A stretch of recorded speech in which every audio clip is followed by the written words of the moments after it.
Hello everyone, सभी दोस्तों को नमस्कार। आप सभी दोस्तों का अपने YouTube channel the knowledge success में स्वागत है। चैनल को सब्सक्राइब करें और बेल आइकन को दबाएं। दोस्तों, आज के करंट अफेयर्स के साथ हमारा विशेष टॉपिक है जिसका नाम है चीन पाकिस्तान आर्थिक गलियारा CPEC। दोस्तों, तो आज का हमारा पहला प्रश्न है, किस राज्य ने सभी महिला संचालित सहकारी बैंक स्थापित करने के लिए तेलंगाना के साथ समझौता ज्ञापन पर हस्ताक्षर किए हैं? उत्तर है राजस्थान। राजस्थान ने तेलंगाना सरकार के स्त्री निधि क्रेडिट सहकारी संघ के साथ एक समझौता ज्ञापन पर हस्ताक्षर किए। इसका उद्देश्य तेलंगाना के स्त्री निधि मॉडल की तर्ज पर राजस्थान में महिलाओं द्वारा संचालित पहला सहकारी बैंक स्थापित करना है। अगला क्वेश्चन है, गुजरात में होने वाले 36वें राष्ट्रीय खेल 2022 के लोगों में कौन सा जानवर शामिल है? उत्तर है सिंह। गुजरात को 2022 में 27 सितंबर से 10 अक्टूबर के बीच 36वें राष्ट्रीय खेलों की मेजबानी करने की मंजूरी दी गई है। राष्ट्रीय खेलों का अंतिम संस्करण 2015 में केरल में आयोजित किया गया था। अगला क्वेश्चन है, United Nations relief and works agency for Palestine refuge in the near east का मुख्यालय कौन सा है? उत्तर है अम्मान और Gaza. United Nations relief and works agency for Palestine refuge in the near east का मुख्यालय अम्मान, जॉर्डन और गाजा फिलिस्तीन अथॉरिटी में है। इसकी स्थापना 1949 में हुई थी। भारत ने हाल ही में इस संयुक्त राष्ट्र एजेंसी को 2.5 मिलियन अमेरिकी डॉलर का योगदान दिया है, जो फिलिस्तीनी शरणार्थियों के राहत और मानव विकास का समर्थन करती है। 2018 से भारत सरकार ने UNRWA को 20 मिलियन अमेरिकी डॉलर का योगदान दिया है। अगला क्वेश्चन है, किस भारतीय अर्थशास्त्री को विश्व बैंक का मुख्य अर्थशास्त्री नियुक्त किया गया है? उत्तर है इंदरमित गिल। विश्व बैंक ने इंदरमित गिल को विकास अर्थशास्त्र का मुख्य अर्थशास्त्री और वरिष्ठ उपाध्यक्ष नियुक्त किया है। कौशिक बसु के बाद इंदरमित गिल विश्व बैंक के मुख्य अर्थशास्त्री बनने वाले दूसरे भारतीय होंगे। यह एक अंतर्राष्ट्रीय वित्तीय संस्थान है जो मध्य और निम्न आय वाले देशों को ऋण प्रदान करता है। अगला क्वेश्चन है, पलेडनई मार्स रिजर्व फॉरेस्ट और पिचावरम मैनग्रोव, जिन्हें रामसर साइट के रूप में नामित किया गया है, किस राज्य में स्थित है? उत्तर है तमिलनाडु। भारत ने अंतर्राष्ट्रीय महत्व के 5 नए आर्द्रभूमि के रूप में नामित किया है।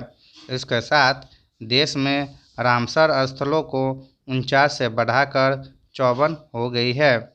नई साइटों में तमिलनाडु में 3 आर्द्रभूमि, किरिकिली पक्षी अभयारण्य, पल्लिकड़नई मार्स रिजर्व फॉरेस्ट और पिचवरम मैनग्रोव, मिजोरम में पाला आर्द्रभूमि और मध्य प्रदेश में 1 आर्द्रभूमि साक्ष्य सागर शामिल है। तो दोस्तों, चलिए आज के विशेष टॉपिक की ओर चलते हैं जिसका नाम है चीन पाकिस्तान आर्थिक गलियारा यानी CPEC। हाल ही में पाकिस्तान और चीन ने मल्टी मिलियन डॉलर के चीन पाकिस्तान आर्थिक गलियारे में शामिल होने वाले किसी तीसरे देश का स्वागत करने का निर्णय लिया है। अफगानिस्तान के संदर्भ में इसने अंतर्राष्ट्रीय और क्षेत्रीय संपर्क को मजबूत करने में नवीन आयामों को नज़रअंदाज किया है। इससे पहले पाकिस्तान ने 60 बिलियन अमेरिकी डॉलर के चीन पाकिस्तान आर्थिक गलियारे के दूसरे चरण की शुरुआत के लिए चीन के साथ एक नए समझौता पर हस्ताक्षर किए। चीन पाकिस्तान आर्थिक गलियारा CPEC चीन के उत्तर पश्चिमी झिंजियांग उइगुर स्वायत्त क्षेत्र और पाकिस्तान के पश्चिमी प्रांत बलूचिस्तान में गवादर बंदरगाह को जोड़ने वाली बुनियादी ढांचा परियोजनाओं का 3000 किलोमीटर लंबा मार्ग है।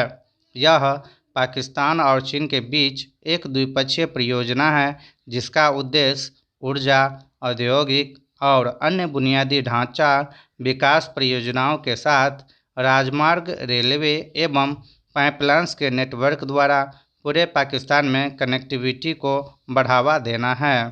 यह चीन के लिए ग्वादर बंदरगाह से मध्य पूर्व और अफ्रीका तक पहुंचने का मार्ग प्रशस्त करेगा ताकि चीन हिंद महासागर तक पहुंच प्राप्त कर सके तथा चीन बदले में पाकिस्तान के ऊर्जा संकट को दूर करने और लड़खड़ाती अर्थव्यवस्था को स्थिर करने के लिए पाकिस्तान में विकास परियोजनाओं का समर्थन करेगा।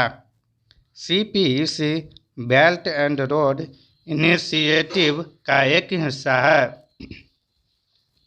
वर्ष 2013 में शुरू किए गए बेल्ट एंड रोड इनिशिएटिव का उद्देश्य दक्षिण पूर्व एशिया, मध्य एशिया, खाड़ी क्षेत्र, अफ्रीका और यूरोप को भूमि एवं समुद्री मार्गों के नेटवर्क से जोड़ना है। CPEC का भारत हेतु निहितार्थ भारत की संप्रभुता। भारत CPEC की लगातार आलोचना करता रहा है क्योंकि यह पाकिस्तान अधिकृत कश्मीर के गिलगिट बल्टिस्तान से होकर गुजरता है जो भारत और पाकिस्तान के बीच एक विवादित क्षेत्र है। कॉरिडोर को भारत की सीमा पर स्थित कश्मीर घाटी के लिए वैकल्पिक आर्थिक सड़क संपर्क के रूप में जाना जाता है। भारतीय राज्य जम्मू और कश्मीर के अधिकांश प्रमुख अभिकर्ताओं ने परियोजनाओं को लेकर आशा व्यक्त की है। स्थानीय व्यापारों और राजनेताओं द्वारा नियंत्रण रेखा LOC के दोनों ओर कश्मीर को विशेष आर्थिक क्षेत्र घोषित करने का आह्वान किया गया है। हालांकि गिलगित बाल्टिस्तान क्षेत्र जो औद्योगिक विकास और विदेशी निवेश को आकर्षित करता है, अगर CPEC सफल साबित होता है तो अंतर्राष्ट्रीय स्तर पर मान्यता प्राप्त पाकिस्तानी क्षेत्र के रूप में क्षेत्र की धारणा को और मजबूत करेगा, जिससे 73,000 वर्ग किलोमीटर भूमि पर भारत का दावा कम हो जाएगा, जो 1.8 मिलियन से अधिक लोगों का घर है। सागर के मध्य से व्यापार पर चीनी नियंत्रण। पूर्वी तट पर प्रमुख अमेरिकी बंदरगाह चीन के साथ व्यापार करने के लिए पनामा नहर पर निर्भर है। एक बार CPEC के पूरी तरह कार्यात्मक हो जाने के बाद चीन अधिकांश उत्तरी और लैटिन अमेरिकी उद्यमों के लिए एक छोटा और अधिक किफ़ायती व्यापार मार्ग की पेशकश करने की स्थिति में होगा। यह चीन को उन शर्तों को निर्धारित करने की शक्ति देगा जिनके द्वारा अटलांटिक और प्रशांत महासागरों के बीच माल की अंतर्राष्ट्रीय आवाजाही होगी। String of pearls. चीन स्ट्रिंग ऑफ पर्ल्स की नीति द्वारा हिंद महासागर में अपनी उपस्थिति बढ़ा रहा है। स्ट्रिंग ऑफ पर्ल्स अमेरिका द्वारा गढ़ा गया एक शब्द है जो अक्सर भारतीय रक्षा विशेषज्ञों द्वारा हवाई क्षेत्रों और बंदरगाहों के नेटवर्क के माध्यम से भारत को घेरने की चीनी रणनीति का उल्लेख करने के लिए उपयोग किया जाता है। चटगांव, बांग्लादेश, हम्बनटोटा, श्रीलंका और सूडान बंदरगाह, मालदीव, सोमालिया तथा सेशल्स में उपस्थिति के साथ ग्वादर बंदरगाह का चीन द्वारा नियंत्रण करना हिंद महासागर पर उसके पूर्ण प्रभुत्व की महत्वाकांक्षा को व्यक्त करता है। एक आउटसोर्सिंग गंतव्य के रूप में पाकिस्तान का उदय। यह पाकिस्तान की आर्थिक प्रगति को गति देने के लिए तैयार है। मुख्य रूप से कपड़ा और निर्माण सामग्री उद्यम में पाकिस्तानी निर्यात दोनों देशों के शीर्ष 3 व्यापारिक भागीदारों में से 2 अमेरिका और संयुक्त अरब अमीरात भारत के साथ सीधे प्रतिस्पर्धा करते हैं। चीन से कच्चे माल की आपूर्ति आसान होने के साथ पाकिस्तान को इन क्षेत्रों में मुख्य रूप से भारतीय निर्यात मात्रा की कीमत पर एक क्षेत्रीय बाजार का अग्रणी बनने के लिए उपयुक्त रूप से देखा जा सकता है। BRI द्वारा मजबूत व्यापार और चीन का प्रभुत्व।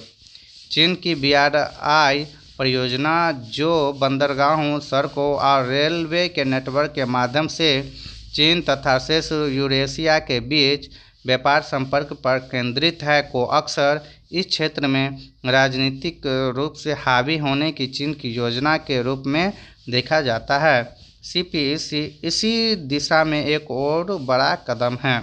चीन, जो कि बाकी वैश्विक अर्थव्यवस्थाओं द्वारा समर्थित और अधिक एकीकृत है, संयुक्त राष्ट्र एवं अलग अलग राष्ट्रों के साथ बेहतर स्थिति में होगा, जो संयुक्त राष्ट्र सुरक्षा परिषद में भारत की अस्थायी सीट हासिल करने की योजना को प्रभावित कर सकता है।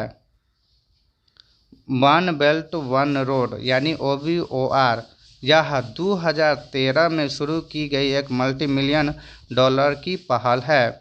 इसका उद्देश्य दक्षिण पूर्व एशिया, मध्य एशिया, खाड़ी क्षेत्र, अफ्रीका और यूरोप की भूमि एवं समुद्री मार्ग के नेटवर्क से जोड़ना है।